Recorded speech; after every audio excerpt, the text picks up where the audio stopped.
ఇక్కడ చూస్తే 45%, 15, 16 తగ్గింది కొంచెం 1%, 55, దెన్ 46, 54, 46, 55, 46, 54 ఇట్లా చేసుకుంటూ వచ్చి 13.5% గ్రోత్ వచ్చాం ఈ పీరియడ్లో. CAGR 13.5% historical growth. అది తెలంగాణ కూడా గ్రో అయింది, అది కూడా చూపిస్తాను మీకు. అదే సమయంలో average debt GSDP ratio was manageable, ఆ లెవెల్లోనే పెట్టాం.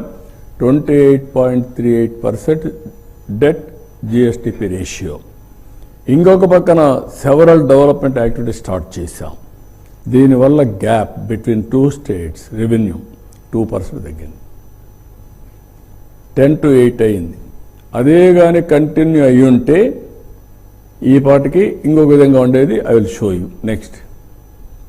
ఇది తెలంగాణ ఆంధ్ర ఎందుకు కంపేర్ చేసినట్టు, 2 రాష్ట్రాలు విడిపోయినాయి కాబట్టి సిమిలర్ టైంలో కంపేర్ చేశాం.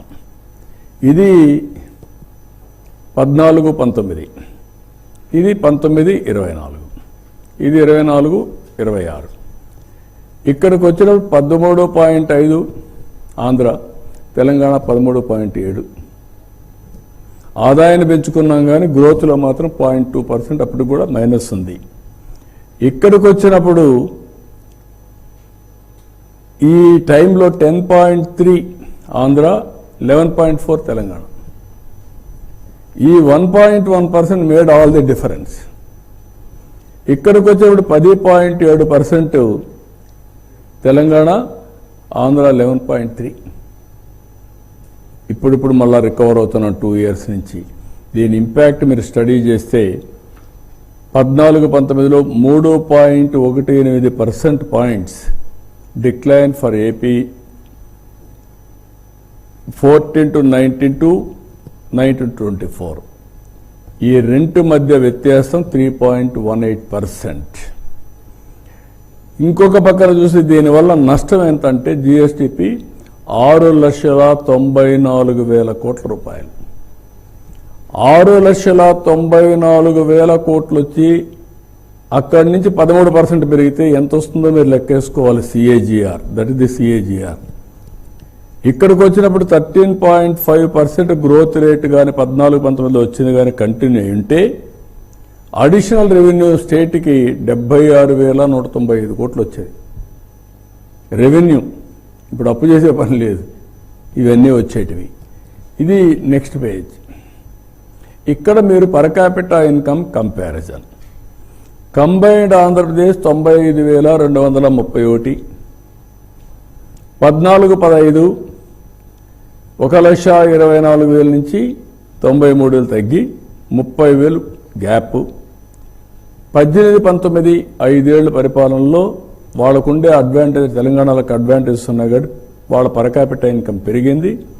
25,000 డిఫరెన్స్ వచ్చింది. 2,09,848 నుంచి 1,54,031. 23-24 నుంచి మీరు చూస్తే ఇక్కడికి వచ్చే కొందికి 3,46,120 తెలంగాణ అయితే మంది 2,39,311 వచ్చి 1,06,854 రూపాయలు డిఫరెన్స్ పెరిగిపోయింది. 3.18% తక్కువ. దాని ఇంపాక్ట్ 1,06,884 రూపాయలు పెరిగే పరిస్థితికి వచ్చింది. ఇప్పుడు ఈ స్లైడ్లో మీరు చూస్తే 25-26 మళ్ళీ వాళ్ళది 4,18,936, మంది 2,94,507. అంటే మొత్తం కలిసి గ్యాప్ 1,24,404 రూపాయలు అయింది. అదే కానీ 13.5% గ్రో అయి ఉంటే, సేమ్ గవర్నమెంట్ కంటిన్యూ అయి ఉంటే ఈరోజు ఇక్కడ పర్ క్యాపిటా ఇన్కమ్ 3,67,515 ఇది వచ్చేది. అప్పుడు డిఫరెన్స్ 51,000. 51,000 డిఫరెన్స్ ఉండేది, ఇప్పుడు గ్యాప్ 1,24,000 అయింది. Gap, net gap is 73,000. ఒక గవర్నమెంట్ మారిన దానికి నేను చెప్పిన విధ్వంసం అని చెప్పిన దానికి ఇక్కడ మీరు ఫిగర్స్ చూస్తే ఇంత డ్యామేజ్ రాష్ట్రానికి చేశారంటే అంత డ్యామేజ్ చేశారు. ప్రభుత్వం ప్రజల జీవితాలు మారుస్తుంది. నేను అందుకే ఎప్పుడు అంటాను, రైట్ టైం రైట్ లీడర్ ఉంటే ఫ్యామిలీకి కానీ, గ్రామానికి కానీ, కంపెనీకి కానీ, రాష్ట్రానికి కానీ, దేశానికి కానీ డిఫరెన్స్ విల్ బి డిఫరెంట్. ఈ విషయాలు మనందరం గుర్తుపెట్టుకోవాల్సిన అవసరం ఉంది. చాలామందికి బడ్జెట్ చూస్తారు, ఆ రోజు మర్చిపోతారు, ఏం జరుగుతుందో అనలైజ్ చేయరు. ఓన్లీ ఇంటెలెక్చువల్సే అనలైజ్ చేసుకుంటున్నారు తప్ప common man only feel good ఫ్యాక్టర్తో ఆ రోజు ఫ్యాక్టర్తో వెళ్ళిపోతున్నారు. నెక్స్ట్ ఇక్కడ చూస్తే a decade, 2 halves, progress and destruction. Amaravati self financing. అదే అమరావతి ఆ రోజు అపహాస్యం, అదే అమరావతి ఈరోజు ప్రపంచమంతా అప్రిసియేషన్. రెండోది పట్టిసీమ కంప్లీట్ చేశాం, ఇప్పటికి 12 ఏళ్ళు. కృష్ణా డెల్టాని రివైవ్ చేశాం. 45,000 కోట్లు, దగ్గర 50,000 కోట్లు జిఎస్టిపి కాంట్రిబ్యూట్ చేసింది. 72% పోలవరం పూర్తి చేశాం.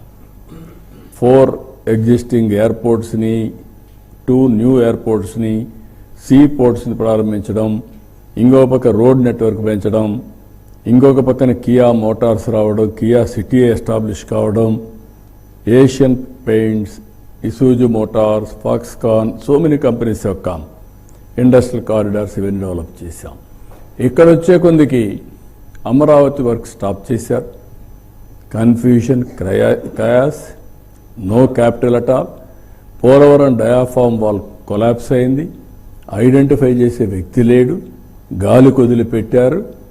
And also power purchase agreements అన్నీ క్యాన్సిల్ చేసేసి ఎనర్జీ సెక్టర్ని విధ్వంసం చేసి 32,000 కోట్ల రూపాయలు భారం వేసి 130,000 కోట్ల రూపాయలు అప్పులన్నీ పెంచేశారు. ఆ సెక్టర్ 9,000 కోట్లు కరెంటు వాడకుండా ఏదైతే సోలార్ విండ్ నుంచి ఇష్టానుసారంగా చేసి పబ్లిక్ ఎక్స్చెక్కర్ నుంచి ట్యాక్స్ పేయర్స్ మనీ పే చేసే పరిస్థితి.